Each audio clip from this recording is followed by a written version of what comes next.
লাইলি মজনুর প্রেমের উপাখ্যান মানুষ আগে বইয়ের পাতায় পড়েছে। সেই প্রেম চোখে দেখার সৌভাগ্য না হলেও এ যুগের আরেক উপাখ্যান লাইলা মজনুর, লাইলা মামুনের গল্প যেন শোভনীয় অধ্যায়ে রচিত হয়েছে। আব্দুল্লাহ আল মামুন ওরফে প্রিন্স মামুন একজন পেশাগত টিকটকার। তার কাজের সঙ্গে মধ্যবয়সী লাইলা ফেসবুক, ইউটিউব আর টিকটকে সব জায়গায় সরব। মামুন আর লাইলা বিয়ে ছাড়াই একই রুমে একই বিছানা ছিলেন রাতের পর রাত। প্রেম ছিল কি ছিল না সেটা জানা এখন বড় বিষয় নয়, বড় বিষয় হলো লাইলার উষ্ণতা ছেড়ে টিকটকার মামুন এখন কারাগারে। দুজনের সম্পর্কে টানাপোড়েন চলছিল দীর্ঘদিন ধরেই। মান অভিমান আর রাগারাগি একটা সম্পর্কে থাকতেই পারে, আর সেটা যদি সীমা ছাড়িয়ে যায় তাহলে সম্পর্কের ভাঙন অনিবার্য।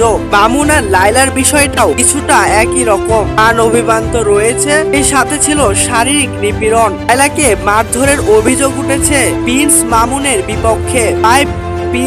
প্রায় 3 বছর আগে লাইলার সঙ্গে পরিচিত হয় প্রিন্স মামুনের। সামাজিক যোগাযোগ মাধ্যম ফেসবুকের কল্যাণে দুজনের সখ্যতা গড়িয়েছে একই ছাদের নিচে। লাইলার মতে মামুন তাকে বিয়ের প্রলোভন দেখিয়ে প্রেমের স্থাপন করে তোলে। পরে মামুন জানায় ঢাকায় তার থাকার মতো কোনো জায়গা নেই, যেহেতু প্রেমের সম্পর্ক গড়ে উঠেছে। তারপরে লাইলার বাসায় প্রিন্স মামুন মাকে জায়গা দেয় লাইলা, তারপরেই গড়ায় এমন চিত্র।